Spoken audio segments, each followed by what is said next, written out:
चन्द्रशेखराष्टकम्। चन्द्रशेखर चन्द्रशेखर चन्द्रशेखर पाहि मां। चन्द्रशेखर चन्द्रशेखर चन्द्रशेखर रक्ष मां। चन्द्रशेखर चन्द्रशेखर चन्द्रशेखर पाहि मां। चन्द्रशेखर चन्द्रशेखर चन्द्रशेखर रक्ष मां।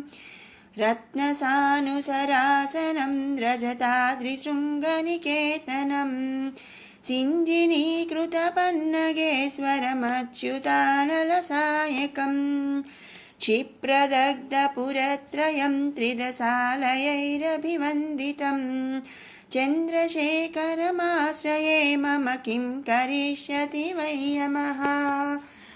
पञ्चपादपपुष्पगन्धपदाम्बुजद्वयशोभितं फाललोचनजातपावक दग्धमन्मथविग्रहं भस्मदिग्धकलेबरं भवनाशनं भवमव्ययं चन्द्रशेखर चन्द्रशेखर चन्द्रशेखर रक्ष मां।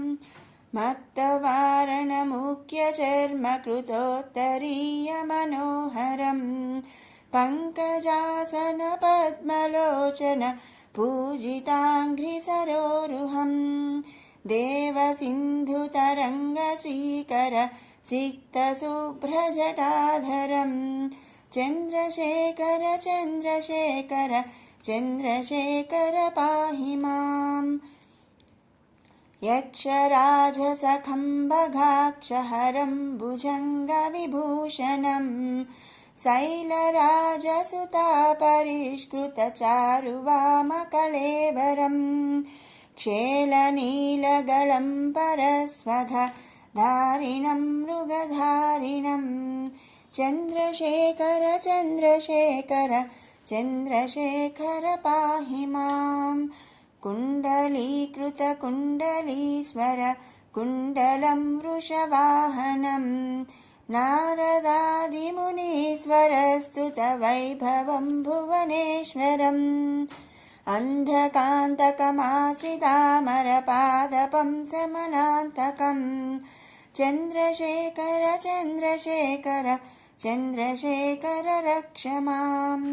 भेषजं भवरोगिणामखिलापदामपहारिणं दक्षयज्ञविनाशनं त्रिगुणात्मकं त्रिविलोचनं भक्तिमुक्तिफलप्रदं सकलाघसङ्घनिबर्हणं चन्द्रशेखर चन्द्रशेखर चन्द्रशेखर रक्ष मां।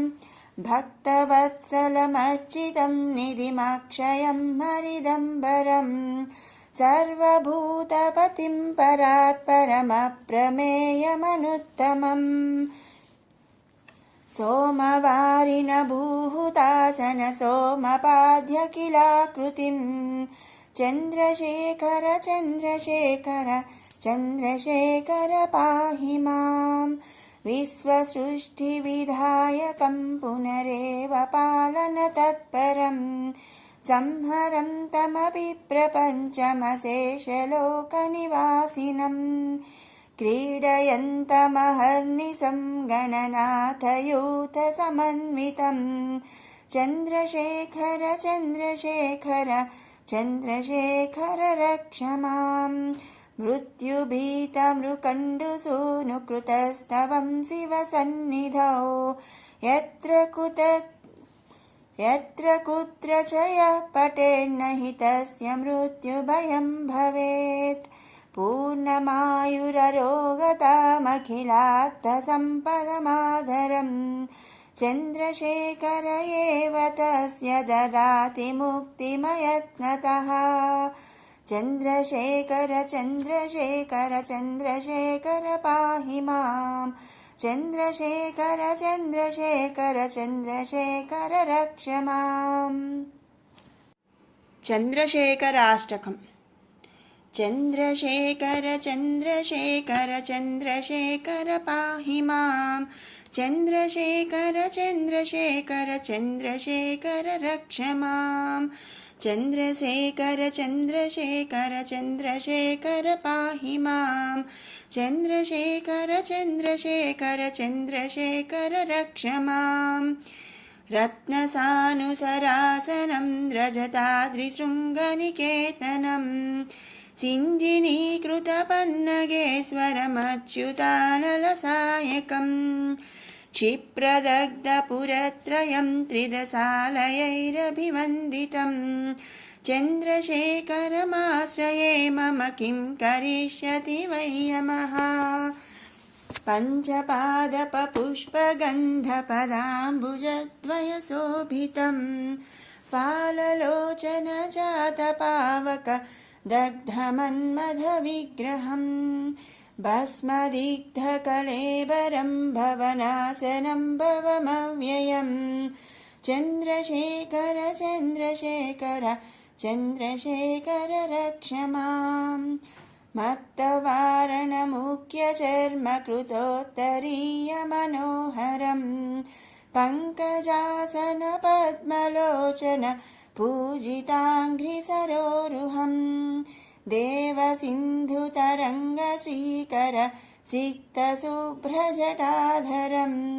चन्द्रशेखर चन्द्रशेखर चन्द्रशेखर पाहि मां यक्षराजसखम्बगाक्षहरं भुजङ्गविभूषणं शैलराजसुतापरिष्कृतचारुवामकळेबरं क्षेलनीलगलं परस्वधारिणं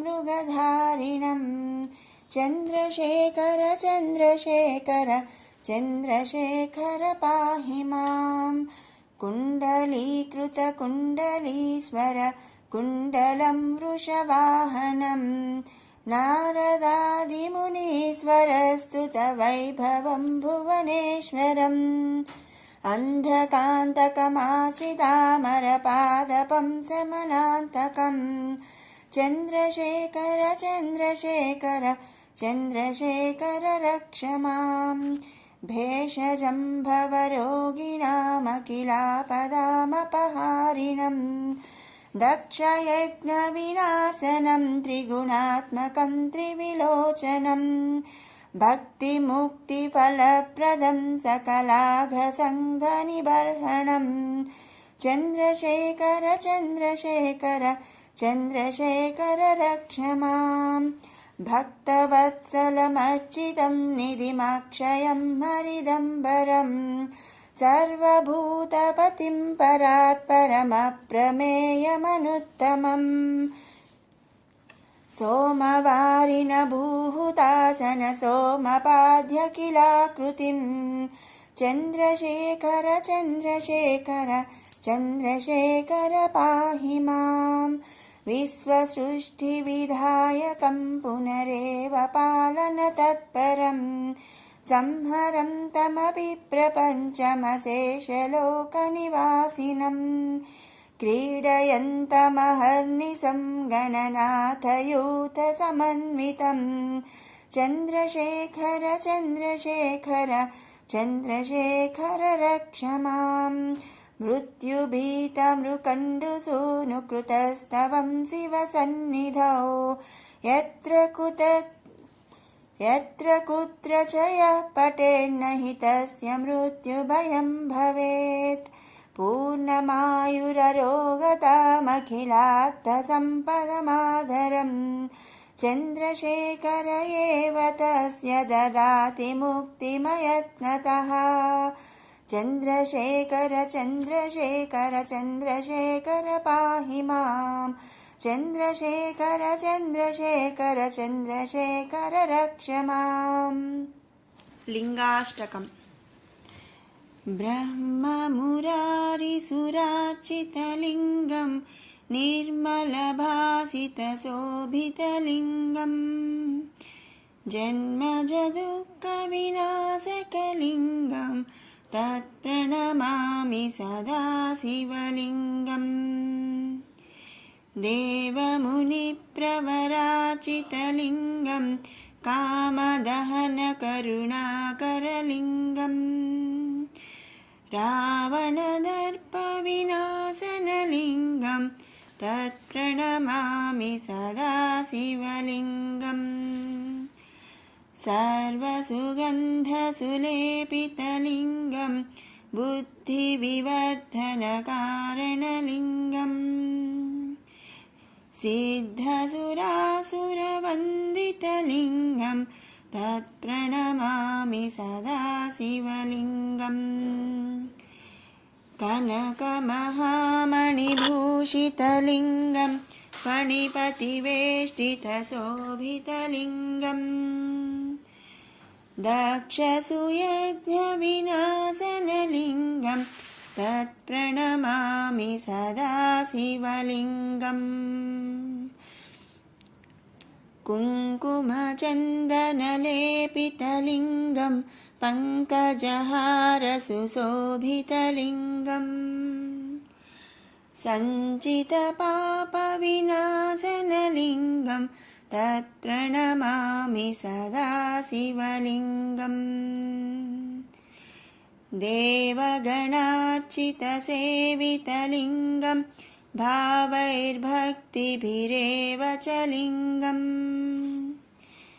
दिनकरकोटिप्रभाकरलिङ्गं तत्प्रणमामि सदा शिवलिङ्गम् अष्टदलोपरिवेष्टितलिङ्गं सर्वसमुद्भवकारणलिङ्गम् अष्टदरिद्रविनाशनलिङ्गं तत्प्रणमामि सदा शिवलिङ्गम् सुरगुरुसुरवरपूजितलिङ्गं सुरवनपुष्पसदार्चितलिङ्गम्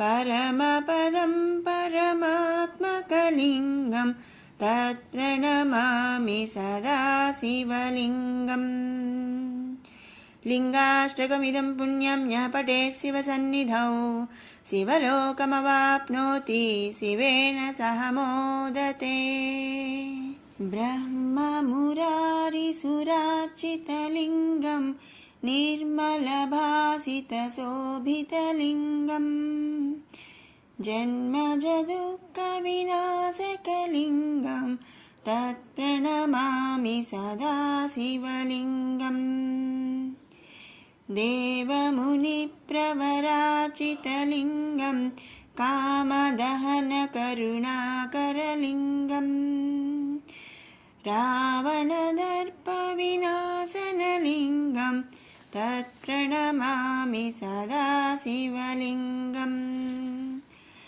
सर्वसुगन्धसुलेपितलिङ्गं बुद्धिविवर्धनकारणलिङ्गम्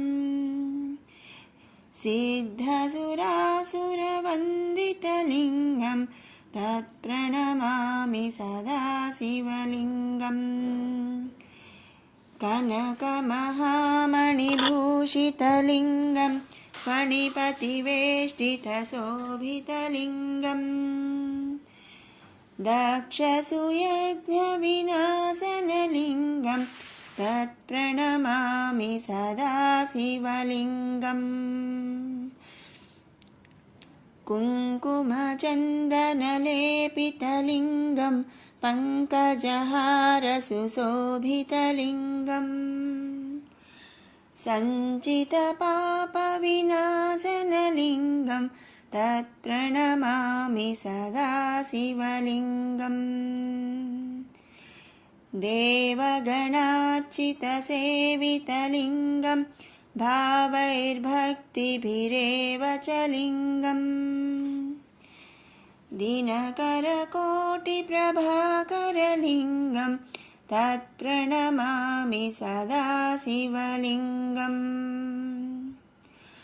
अष्टदलोपरिवेष्टितलिङ्गं सर्वसमुद्भवकारणलिङ्गम् अष्टदरिद्रविनाशनलिङ्गं तत्प्रणमामि सदा शिवलिङ्गम् सुरगुरुसुरवरपूजितलिङ्गं सुरवनपुष्पसदार्चितलिङ्गम् परमपदं परमात्मकलिङ्गं तत्प्रणमामि सदा शिवलिङ्गम् लिङ्गाष्टकमिदं पुण्यं यः पठेत् शिवसन्निधौ शिवलोकमवाप्नोति शिवेन सह मोदते। कालभैरवाष्टकम् देवराजसेव्यमानपावनाङ्घ्रिपङ्कजं व्यालयज्ञसूत्रमिन्दुशेखरं कृपाकरं नारदादियोगिवृन्दवन्दितं दिगम्बरं काशिकापुराधिनाथकालभैरवं भजे।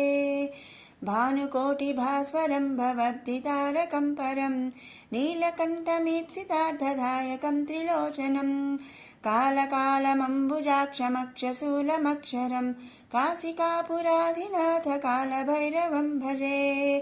शूलटङ्कपाशदण्डपाणिमादिकारणं श्यामकायमादिदेवमक्षरं निरामयं भीमविक्रमं प्रभुं विचित्रताण्डवप्रियं काशिकापुराधिनाथकालभैरवं भजे।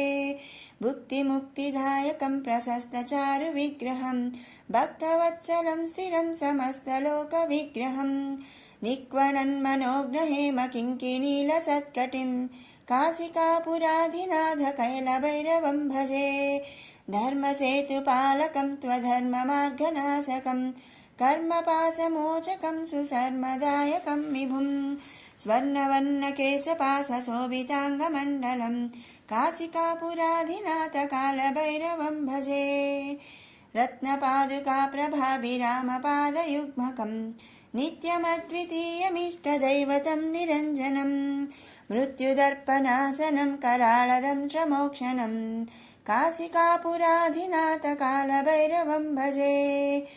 अट्टहासभिन्नपद्मजाण्डकोशसन्ततिं दृष्टिपातनष्टपापजालमुग्रशासनम् अष्टसिद्धिदायकं कपालमालिकाधरं काशिकापुराधिनाथकालभैरवं भजे। भूतसङ्घनायकं विशालकीर्तिदायकं काशीवासिलोकपुण्यपापशोधकं विभुं नीतिमार्गकोविदं पुरातनं जगत्पतिं काशिकापुराधिनाथकालभैरवं भजे। कालभैरवाष्टकं पठन्ति ये मनोहरं ज्ञानमुक्तिसाधकं विचित्रपुण्यवर्धनं शोकमोहलोभदैन्यकोपतापनाशनं ते प्रयान्ति कालभैरवाङ्घ्रिसन्निधिं ध्रुवम् इति श्रीमच्छङ्कराचार्यविरचितं श्रीकालभैरवाष्टकं सम्पूर्णम्। देवराजसेव्यमानपावनाङ्घ्रिपङ्कजं व्यालयज्ञसूत्रमिन्दुशेखरं कृपाकरं नारदादियोगिवृन्दवन्दितं दिगम्बरं काशिकापुराधिनाथकालभैरवं भजे। भानुकोटिभास्वरं भवद्दितारकं परं नीलकण्ठमीप्सितार्थदायकं त्रिलोचनं कालकालमम्बुजाक्षमक्षशूलमक्षरं काशिकापुराधिनाथकालभैरवं भजे। शूलटङ्कपाशदण्डपाणिमादिकारणं श्यामकायमादिदेवमक्षरं निरामयं भीमविक्रमं प्रभुं विचित्रताण्डवप्रियं काशिकापुराधिनाथकालभैरवं भजे। भुक्तिमुक्तिदायकं प्रशस्तचारुविग्रहं भक्तवत्सलं स्थिरं समस्तलोकविग्रहं निक्वणन्मनोज्ञहेमकिङ्किणीलसत्कटिं काशिकापुराधिनाथकैलभैरवं भजे। धर्मसेतुपालकं त्वधर्ममार्गनाशकं कर्मपाशमोचकं सुसर्मदायकं विभुं स्वर्णवर्णकेशपाशशोभिताङ्गमण्डलं काशिकापुराधिनाथकालभैरवं भजे। रत्नपादुकाप्रभाभिरामपादयुग्मकं नित्यमद्वितीयमिष्टदैवतं निरञ्जनं मृत्युदर्पणासनं कराळदं च मोक्षणं काशिकापुराधिनाथकालभैरवं भजे। अट्टहासभिन्नपद्मजाण्डकोशसन्ततिं दृष्टिपातनष्टपापजालमुग्रशासनम् अष्टसिद्धिदायकं कपालमालिकाधरं काशिकापुराधिनाथकालभैरवं भजे भूतसङ्घनायकं विशालकीर्तिदायकं काशीवासिलोकपुण्यपापशोधकं विभुं नीतिमार्गकोविदं पुरातनं जगत्पतिं काशिकापुराधिनाथकालभैरवं भजे